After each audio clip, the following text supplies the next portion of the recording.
সবকটা রোজাই চলে গেল, তো এটা শেষ পর্যায়ের রোজা, আর 2টা রোজা আছে। তো আমি এখানে সব ফল কেটে নিচ্ছি ইফতারের জন্য গোছগাছ করে। তো আমাদের বড় একটা বাঙ্গি আনছে, আমি তো আবার সবসময় বাঙ্গির শরবত খেতে পছন্দ করি। তো ওখানে মালটা কেটে নিছি, এখন আপেলটা আমার বাচ্চাই খাইছে, তো ওই জন্য আমি কেটে ফালাই দিয়ে সুন্দর করে মানে কুটে নিচ্ছি। আর আমার হাজব্যান্ড বলতেছে যে তুমি চোখলা ফালাই দাও, তাই দিতে হয় না, যেই দাম আপেলের তাই নাকি।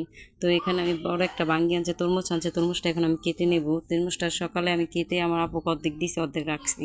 তো এখন তরমুজটা আমি ভালো করে কেটে নিয়ে সুন্দর করে গোছগাছ করে নিচ্ছি। তো বসে বসে কাটছি, আর ইফতারের জিনিস কাটতে ভালোই লাগে, তো আর বেশি দিন কাটতে পারবো না। আমার আবার বিকালটা আমি ইফতারি কাটতে রেডি করতে খুবই ভালো লাগে। তো এখানে আমি তরমুজটা কেটে নিয়ে এখন বাঙ্গির শরবতটা বানাবো। বাঙ্গিটা মানে ভালোভাবে কেটে নেব। বাঙ্গিটা অনেক বাইল্লা, মানে অনেক বড়।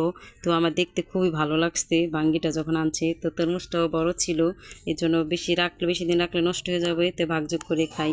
তো এখানে আমি বাঙ্গিটা এখন কাটবো। বাঙ্গিটা অনেক বড়। তো আমি বাঙ্গির শরবত খেতে রোজার মধ্যে খুবই ভালো লাগে আমার।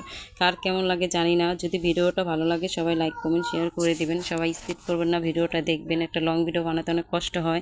তো আমি অনেকটা নতুন, আমি জানি। তো সবাই তারপর আমাকে সাপোর্ট করলাম, অনেক দূরে গিয়ে যেতে পারবো আপনাদের দোয়া, আল্লাহর রহমতে। তো এখানে আমি এখন বাঙ্গিটা কেটে নিচ্ছি। আমার হাজব্যান্ড বলতেছে যে বাঙ্গি কখনো ধুলে কি বাঙ্গি মিষ্টি লাগে, ধোয়া কাটনা। তো আমি জানতাম না, এই জিনিসটা জেনে নিলাম। তো আমার হাজব্যান্ড আবার ভিডিও করতেছে আমাকে। তো ভাবতেছে যে ইফতারির সময় হয়ে গেছে, দেরি হয়ে যাবে, তো এদের বাঙ্গিটা আমার কাছে দাও, আমি শরবতটা গুলাই দিই। তো আমার হাজব্যান্ড শরবতের জন্য সব কিছু রেডি করে নিচ্ছে। তো আমি আবার তাকে ভিডিও করছি, আমি দেখি তুমি জীবনে ফার্স্ট আমার কাছে হেল্প করলাম, অনেক খুশি হলাম। তো এই সব কিছু গুলাই দেওয়া আমি আবার পানি টানি দিয়ে ট্যাঙ্ক দিয়ে মিক্স করে নিচ্ছি। তো শরবতটা খেতে খুবই ভালো লাগে, আপনারা এইভাবে একদিন খেয়ে দেখবেন যে বাঙ্গির শরবত গরমের মধ্যে অনেক উপকার, সব দিক দিয়ে ভালো। তো সবাই ভালো থাকবেন, আল্লাহ হাফেজ, আমার জন্য দোয়া করবেন।